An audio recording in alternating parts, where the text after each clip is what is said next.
NEET U G exam എഴുതി പാസ്സായി മാർക്കോടെ. ബട്ട് എനിക്ക് നാട്ടിൽ സീറ്റ് സെക്യൂർഡ് ആയില്ല. ഇസ്രയേലിൽ ഞാൻ തേർഡ് ഇയർ കഴിഞ്ഞ് ഫോർത്ത് ഇയർ ഒരു ഹാഫ് ആയപ്പോഴത്തിന് എനിക്ക് അവിടെ വാറിൻ്റെ ഒരു ഇഷ്യൂ വന്ന് ഞാനിപ്പോൾ ജോർജിയയിൽ നിന്ന് ഗ്രാജുവേറ്റഡ് ആയി. ഇപ്പോൾ അൽഹംദുലില്ലാ I M preparing for the FMG exam. Hi, ഇന്ന് ജോർജിയയിൽ എൻ്റെ കൂടെ ഉള്ളത് റീസെന്റ് ജോർജിയയിൽ നിന്നും MBBS ഗ്രാജുവേറ്റ് ആയിട്ടുള്ള മിസ്റ്റർ ആഷിഖാണ്. സോ ആഷിഖിൻ്റെ അടുത്ത് നമുക്ക് കുറച്ച് കാര്യങ്ങൾ ചോദിച്ചു നോക്കാം. സോ ജോർജിയയിൽ നിന്നും MBBS ഗ്രാജുവേറ്റ് ആയ ഒരാൾ എന്നുള്ള രീതിയിൽ ത്രൂ ഔട്ട് ഒരു ജേർണി, ത്രൂ ഔട്ട് ഒരു എക്സ്പീരിയൻസ് എങ്ങനെ ഉണ്ടായിരുന്നു ആഷിഖിൻ്റെ? റീസെൻ്റ്ലി ഞാൻ ഇപ്പോൾ ഗ്രാജുവേറ്റഡ് ആയി ഫ്രം ജോർജിയ. എൻ്റെ ജേർണി എങ്ങനെയെന്ന് വെച്ചാൽ ഞാൻ നാട്ടിൽ നീറ്റ് യു ജി എഴുതി, നീറ്റ് യു ജി എക്സാം എഴുതി പാസ്സായി മാർക്കോടെ. ബട്ട് എനിക്ക് നാട്ടിൽ സീറ്റ് സെക്യൂർഡ് ആയില്ല. സോ ഞാൻ തീരുമാനിച്ചു അബ്രോഡിലോട്ട് പോവാം. ഞാൻ അബ്രോഡിലോട്ട് ആദ്യം പോയത് ഉക്രൈനിലോട്ടാണ്. ഞാൻ ഉക്രൈനിലോട്ട് പോകുന്നതിന് മുന്നേ തന്നെ ഞാൻ ഉക്രൈനിലെ യൂണിവേഴ്സിറ്റീസിനെ കുറിച്ചും എല്ലാം അവരുടെ പ്രോഗ്രാം, അവരുടെ മീഡിയം ഓഫ് സ്റ്റഡി എല്ലാം പഠിച്ച് എല്ലാത്തെക്കുറിച്ച് റിസർച്ച് ചെയ്ത് ഞാൻ ഉക്രൈനിലോട്ട് പോയി. ഉക്രൈനിൽ ഞാൻ തേർഡ് ഇയർ കഴിഞ്ഞ് ഫോർത്ത് ഇയർ ഒരു ഹാഫ് ആയപ്പോഴത്തിന് എനിക്ക് അവിടെ വാറിൻ്റെ ഒരു ഇഷ്യൂ വന്ന് അങ്ങനെ ഞാൻ നാട്ടിലോട്ട് തിരിച്ചു വന്ന് അങ്ങനെ ഞാൻ ജോർജിയനെ കുറിച്ച് പഠിച്ച്, ജോർജിയയിലെ യൂണിവേഴ്സിറ്റിയെ കുറിച്ച് പഠിച്ച്, അബൌട്ട് ദി ECTS കുറിച്ച് പഠിച്ച്, ഞാൻ ജോർജിയയിലെ യൂണിവേഴ്സിറ്റിയും പഠിച്ച്, ഈ യൂണിവേഴ്സിറ്റിയിൽ എത്ര ഇയേഴ്സ് പ്രോഗ്രാമാണ് പഠിച്ച്, ഇന്റർണൽ റൊട്ടേഷൻസിനെ കുറിച്ച് പഠിച്ച്, അബൌട്ട് ദി ജൂനിയർ ഡോക്ടർ സർട്ടിഫിക്കറ്റിനെ കുറിച്ച് പഠിച്ച്, അങ്ങനെ ഞാൻ ഇങ്ങോട്ടേക്ക് ട്രാൻസ്ഫർ എടുത്ത് ഞാനിപ്പോൾ ജോർജിയയിൽ നിന്ന് ഗ്രാജുവേറ്റഡ് ആയി. ഇപ്പോൾ അൽഹംദുലില്ലാ I M preparing for the FMG exam. Okay, so രണ്ട് കൺട്രീസിലായിട്ടാണ് ആഷിഖ് MBBS ചെയ്തിട്ടുണ്ടായിരുന്നത്, ലൈക്ക് യുക്രൈനിലും ജോർജിയയിലും. അപ്പോൾ ഈ രണ്ട് കൺട്രീസുമായിട്ട് കമ്പയർ ചെയ്യുമ്പോൾ ആഷിഖിന് തോന്നുന്ന ഡിഫറൻസസ് എന്തൊക്കെയാണ്? ലൈക്ക് ഇൻഫ്രാസ്ട്രക്ചർ, എഡ്യൂക്കേഷൻ വൈസ് നോക്കുമ്പോൾ രണ്ട് കൺട്രീസും തമ്മിൽ ആഷിഖിന് തോന്നുന്ന ഡിഫറൻസസ് എന്തൊക്കെയായിരുന്നു?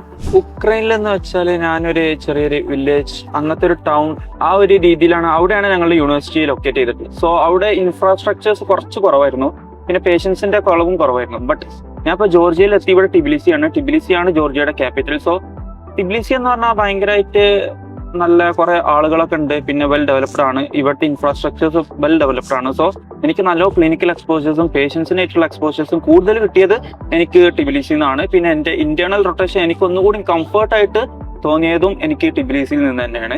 സോ എനിക്ക് രണ്ടു വെച്ചും കമ്പാരിസൺ ചെയ്യുമ്പോൾ കൂടുതൽ പേഷ്യൻസും കൂടുതൽ ഇൻഫ്രാസ്ട്രക്ചേഴ്സും എനിക്ക് കിട്ടിയത് ടിബിലിസിയിൽ നിന്നാണ്.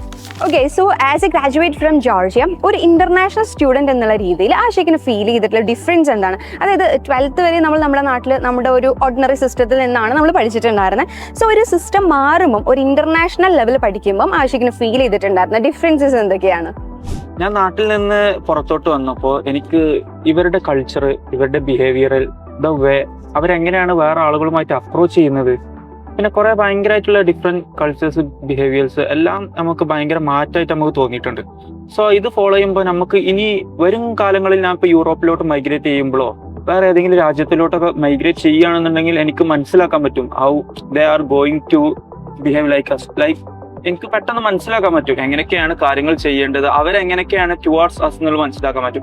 നമ്മൾ അബ്രോഡിലോട്ട് പോയി അവിടുത്തെ ഒരു ലോക്കൽ ആളുകളുമായിട്ട് നമ്മൾ ഒരു കമ്മ്യൂണിക്കേഷൻ ഉണ്ടാക്കിയാൽ നമുക്ക് കുറെ ലാംഗ്വേജ് പഠിക്കും. അപ്പൊ ഞാൻ തന്നെ റഷ്യ കുറച്ച് പഠിച്ച്, ജോർജിയൻ കുറച്ച് പഠിച്ച്, ഉക്രൈൻ പഠിച്ച്, ഇംഗ്ലീഷ് പഠിച്ച്. ഇപ്പോൾ നമ്മൾ അബ്രോഡിലോട്ട് പോകുമ്പോൾ ഏറ്റവും നമുക്ക് ഉപകാരമായിട്ട് തോന്നുന്നത് വെച്ചാൽ നമ്മുടെ ലാംഗ്വേജ് സെറ്റ് ആവും. ഇംഗ്ലീഷ് എന്ന് പറഞ്ഞ ലാംഗ്വേജ് അടിപൊളിയാക്കാൻ പറ്റും. പിന്നെ അതേപോലെ തന്നെ വേറൊരു കാര്യം വെച്ചാൽ അവരുടെ കൾച്ചർ, ലൈക്ക് നമ്മൾ ഇന്ത്യ വിട്ട ഏകദേശം ഈ യൂറോപ്യൻ കൾച്ചർ രീതിയിലാണ് എല്ലാ നാടുകളും ഫോളോ ചെയ്യുന്നത്.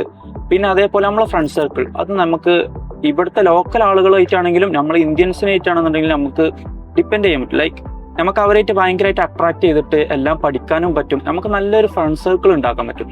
നമ്മൾ മെയിനായിട്ട് നമ്മളുടെ കാര്യങ്ങളും നമ്മളുടെ ഇമോഷൻസ് എല്ലാം ബാലൻസ് ചെയ്യാൻ പറ്റുന്നത് ഫ്രണ്ട്ഷിപ്പിലൂടെ തന്നെയാണ്.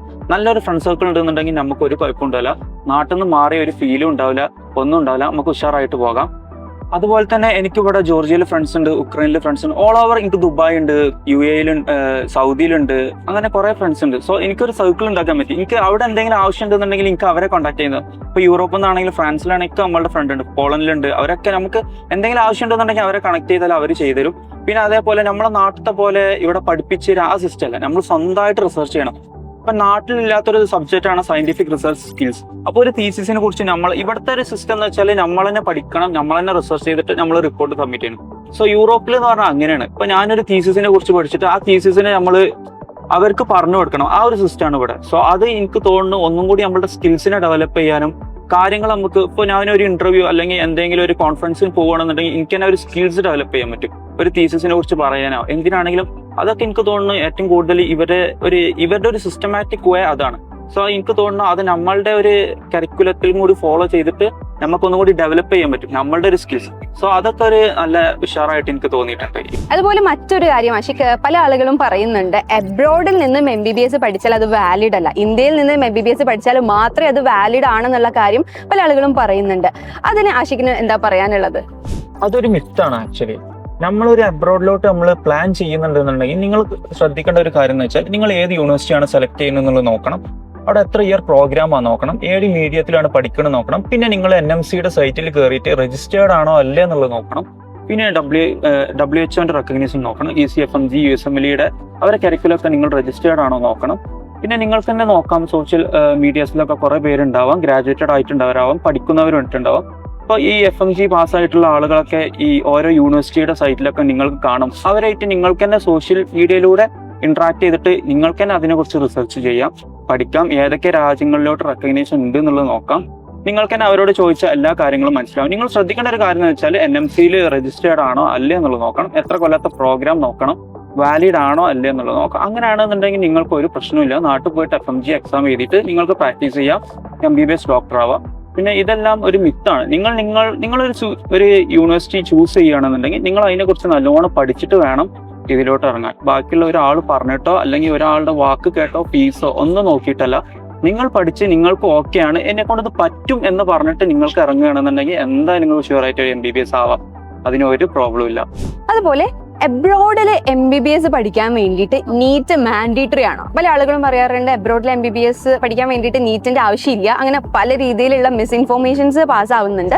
അപ്പം എബ്രോഡിൽ MBBS പഠിക്കാൻ വേണ്ടിയിട്ട് നീറ്റ് മാൻഡേറ്ററി ആണോ?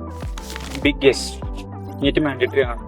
ഞാൻ നാട്ടിൽ നിന്ന് എബ്രോഡിലോട്ട് സ്റ്റഡി ചെയ്യാൻ പോയത് 2018 സോ ഒരു കുട്ടിക്ക് നാട്ടിൽ നിന്ന് പുറത്തോട്ട് പോയി MBBS എടുക്കുമ്പോൾ മാൻഡേറ്ററി ആയിട്ടുള്ള എലിജിബിലിറ്റി ക്രൈറ്റീരിയ എന്ന് പറയുന്നത് നീറ്റ് UG ആണ്. 2017 വരെ എലിജിബിലിറ്റി ക്രൈറ്റീരിയ എന്ന് പറഞ്ഞാൽ എലിജിബിലിറ്റി സർട്ടിഫിക്കറ്റ് ആയിരുന്നു. 2018 മുതൽ അത് മാൻഡേറ്ററി നീറ്റ് UG ആക്കാൻ നോക്കി. ബട്ട് ആ അറ്റ് എ ടൈം ചില ആളുകൾ എബ്രോഡിലോട്ട് പോയി. സോ ആ സമയത്ത് അവർ കേസൊക്കെ കൊടുത്ത് ഒഴിവാക്കി. ബട്ട് 2019 മെയ്ക്ക് ശേഷം ഏത് കുട്ടിയാണോ എബ്രോഡിലോട്ട് പോകുന്നത് ആ കുട്ടികൾക്ക് നീറ്റ് UG മാൻഡേറ്ററി ആക്കി ഇന്ത്യയിലോട്ട്. ഇൻ കേസ് ചില ആളുകൾ ഇങ്ങനെ വിചാരിക്കുന്നുണ്ടാവും ഇവിടെ വന്നിട്ട് നീറ്റ് UG വെക്കേഷനിലൊക്കെ പോയി എടുക്കാം, ബട്ട് അത് പറ്റൂല. നീറ്റ് UG ഇല്ലാണ്ട് ഒരു കുട്ടിയും പുറത്തോട്ട് അഡ്മിഷൻ എടുക്കാൻ പാടില്ല എന്നുള്ളതാണ് NMCയുടെ റൂൾ. 2021 മുതൽ NMCയുടെ സ്ട്രിക്ട് റൂൾ തന്നെ ഉണ്ട്, ഒരിക്കലും അത് ചെയ്യാൻ പാടില്ല. അപ്പൊ ചില ആളുകൾ ഉണ്ടാവും നീറ്റ് UG ഇല്ലാണ്ട് ഇപ്പോൾ ഇവിടെ പഠിക്കുന്ന ആളുകൾ, അവർക്ക് ബാക്കപ്പ് പ്ലാൻ ആയിട്ട് PG നമ്മൾക്ക് USMLE അല്ലെങ്കിൽ പ്ലാബ് US അല്ലെങ്കിൽ ഓസ്ട്രേലിയ പോയിട്ടുള്ള AMC എക്സാം ഒക്കെ എഴുതിയിട്ട് നാട്ടിൽ പോയിട്ട് വർക്ക് ചെയ്യുക. ഇൻ കേസ് ഈ കുട്ടി GCSിലോട്ടാണ് പ്ലാൻ ചെയ്യുന്നതെന്നുണ്ടെങ്കിൽ നീറ്റിന് വേണ്ട, നേരെ അവർക്ക് MBBS സർട്ടിഫിക്കറ്റ് വെച്ചിട്ട് അവിടെ പോയിട്ട് വർക്ക് ചെയ്യാം. സോ അബ്രോഡിൽ പഠിക്കുന്ന ഏതൊരു കുട്ടിക്കാണെന്നുണ്ടെങ്കിൽ നീറ്റ് UG മാൻഡേറ്ററി ആണ്. നാട്ടിൽ പോയിട്ട് FMG എക്സാം എഴുതാനാണ് പ്ലാൻ ചെയ്യുന്നുണ്ടെങ്കിൽ നീറ്റ് UG മാൻഡേറ്ററി ആണ്. ഓക്കെ ആഷിക്, ജോർജിയ എന്ന് പറഞ്ഞ കൺട്രി ECTS അതല്ലെങ്കിൽ European credit transfer system follow ചെയ്യുന്ന ഒരു കൺട്രിയാണ് നമുക്കറിയാം. അതല്ലെങ്കിൽ മറ്റൊരുപാട് കൺട്രീസ് ഉണ്ട് ഇതുപോലെ, യൂറോപ്യൻ കൺട്രീസ് ഉണ്ട് ECTS ഫോളോ ചെയ്യുന്നത്. സോ ഈ ഒരു ECTS സിസ്റ്റം കൊണ്ട് ഒരു സ്റ്റുഡന്റിന് കിട്ടുന്ന ബെനിഫിറ്റ്സ് എന്തൊക്കെയാണ്? ECTS എന്ന് പറയുന്നത് European credit transfer and accumulation system എന്നാണ്. മെയിനായിട്ട് ECTS കൊണ്ട് യൂസ് ചെയ്യുന്നതെന്ന് വെച്ചാൽ നമുക്കൊരു യൂറോപ്യൻ കരിക്കുലം ആണത്. യൂറോപ്യൻസ് ഫോളോ ചെയ്യുന്ന ഒരു കരിക്കുലം. മെയിനായിട്ട് അക്കാഡമിക്കിന്റെ പെർഫോമൻസ്, ഒരു അക്കാഡമിക്കിന്റെ റെക്കഗ്നേഷൻ. ഇപ്പൊ ഞാനിപ്പോ ഒരു രാജ്യത്ത് പഠിച്ചിട്ട് വേറെ രാജ്യത്തിലോട്ട് ട്രാൻസ്ഫർ ആവുകയാണെന്നുണ്ടെങ്കിൽ എത്രയൊക്കെ ക്രെഡിറ്റ്സ് എനിക്കുണ്ട്, എത്രയൊക്കെയാണ് അവിടെ യൂസ് ചെയ്യാൻ പറ്റുന്നത്, എത്രയൊക്കെയാണ് ബാക്കിയുള്ളത് എന്നുള്ളത് നമുക്ക് മെയിനായിട്ട് ECTSന്റെ എത്ര ക്രെഡിറ്റ് ഉണ്ട് എന്നുള്ളത് വെച്ചിട്ടാണ് അവർ ഫോളോ ചെയ്യുന്നത്. ഇൻ കേസ് ഞാൻ പഠിത്തം കഴിഞ്ഞ് യൂറോപ്പിലോട്ട് മൈഗ്രേറ്റ് ചെയ്യുകയാണെന്നുണ്ടെങ്കിൽ അവർ നമ്മളെ മെയിനായിട്ട് ഒരു സിസ്റ്റം ഫോളോ ചെയ്യുന്നതും ECTS ആണ്. നമ്മൾ എത്രത്തോളം പഠിക്കുന്നുണ്ട്, എത്രത്തോളം നമ്മൾ ഗ്രേഡിങ്, എത്രത്തോളം നമ്മൾ വർക്ക് ചെയ്തിട്ടുണ്ടെന്നുള്ളതൊക്കെ ഫോളോ ചെയ്യുന്നത് ECTS സിസ്റ്റമാണ്. യൂറോപ്പിലെല്ലാം വാലിഡ് ചെയ്യുന്ന ECTS ആണ്. ഞാൻ ആദ്യം ഉക്രൈനിലായിരുന്നു. ഞാൻ ജോർജിയയിലോട്ട് വരാനുള്ള ഒരു കാരണം എന്ന് വെച്ചാൽ ജോർജിയയിലും ECTS ആണ് ഫോളോ ചെയ്യുന്നത്. ഞാൻ മെയിനായിട്ട് എടുക്കാൻ കാരണം അതുകൊണ്ടാണ്. ഏതൊക്കെ സബ്ജക്റ്റ് ആണ് എനിക്ക് ബാക്കിയുള്ളത് എന്ന് വെച്ചിട്ട് പഠിക്കാൻ വേണ്ടിയിട്ടാണ് ഞാൻ ECTS ഈ ജോർജിയയിൽ വാലിഡ് ആയതുകൊണ്ട് ഇങ്ങോട്ടേക്ക് ട്രാൻസ്ഫർ ചെയ്തത്. സോ ECTS ഒരു കുട്ടി യൂറോപ്പിലോട്ട് മൈഗ്രേറ്റ് ചെയ്യണം, ആഫ്റ്റർ സ്റ്റഡീസ് ഒക്കെ കഴിഞ്ഞ് മൈഗ്രേറ്റ് ചെയ്യുകയാണെന്നുണ്ടെങ്കിൽ ഒരു ക്വാളിറ്റി കിട്ടാൻ വേണ്ടിയിട്ടും പിന്നെ അതുമാതിരി ഒരു അക്രോസ് ദി യൂറോപ്പ് കൺട്രീസിൽ ഒരു യൂണിവേഴ്സിറ്റിന്റെ അക്രഡിഷൻ എത്രത്തോളം ആണെന്ന് അറിയാൻ വേണ്ടിയിട്ടൊക്കെ ECTS ഉള്ള ഒരു യൂണിവേഴ്സിറ്റി അല്ലെങ്കിൽ രാജ്യം അത് വളരെ നമുക്ക് ഹെൽപ്ഫുൾ ആവും. അതുകൊണ്ടാണ് മെയിനായിട്ട് ഞാൻ ജോർജിയ എന്നുള്ള കൺട്രി ഞാൻ സെലക്ട് ചെയ്യാനും വേറൊരു കാര്യം.